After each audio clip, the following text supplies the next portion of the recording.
Hello students, आप यहाँ पे देख सकते हैं मैंने दो कॉलम बनाए हैं to differentiate C and C plus plus.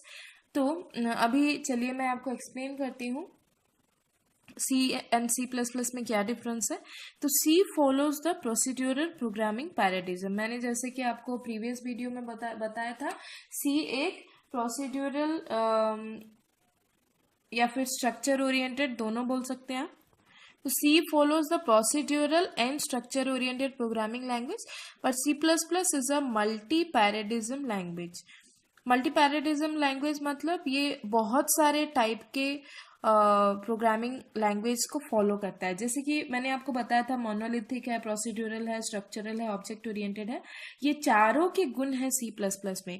कहीं पे सिक्योरिटी ऑब्जेक्ट ओरिएंटेड में है, उसका ऑब्जेक्ट का यूज होना, फिर स्ट्रक्चर ओरिएंटेड में है स्ट्रक्चर का कॉन्सेप्ट लाना, फिर प्रोसीड्यूरल में है प्रोग्राम को सब प्रोग्राम में डिवाइड करके डिफरेंट फंक्शन में फोकस करना। तो सारे टाइप के प्रोग्रामिंग लैंग्वेजेस का फीचर्स है सी प्लस प्लस में, लेकिन सी प्रोसीड्यूरल एंड स्ट्रक्चर ओरिएंटेड है। ठीक है, लेकिन सी में क्या है, आपका data is insecure, data secure नहीं है, क्योंकि यहाँ पे ग्लोबल डेटा प्रेजेंट होता है, मतलब data is present as a global data, इसीलिए data is not secure. But in C plus plus data security is there. C plus plus में डेटा सिक्योरिटी क्यों है? क्योंकि यहाँ पे एक कॉन्सेप्ट है डेटा एब्स्ट्रैक्शन, जो कि डेटा को आपके डेटा को हाइड करता है। Next, C is a low level language, but C plus plus is a middle level language. तो लो लेवल लैंग्वेज मतलब वो मशीन से डायरेक्ट मतलब कम्युनिकेट करता है, लेकिन C plus plus is a middle level language. C is function oriented, C plus plus is object oriented. उसके नाम में ही पता चल रहा है सी प्लस प्लस में ऑब्जेक्ट ओरिएंटेड, इसीलिए वो ऑब्जेक्ट ओरिएंटेड है। लेकिन सी में फंक्शन को ज़्यादा स्कोप दिया जाता है, इसीलिए डेटा सिक्योर नहीं है। वो दूसरा रीजन भी है। C supports top down approach. Top down approach मतलब हम लोग सी प्रोग्राम लिखने के बाद जब उसका एग्जीक्यूशन करते हैं, तब कंपाइलर क्या करता है, कंपाइल करना स्टार्ट करता है from the first line of code to the last line of code. ठीक है, लेकिन सी प्लस प्लस में क्या होता है, it supports bottom up approach. Bottom up approach में क्या होता है, कंपाइलर कैसे एग्जीक्यूट करेगा, पहले last portion of the program में जाएगा, फिर उसके बाद फर्स्ट में।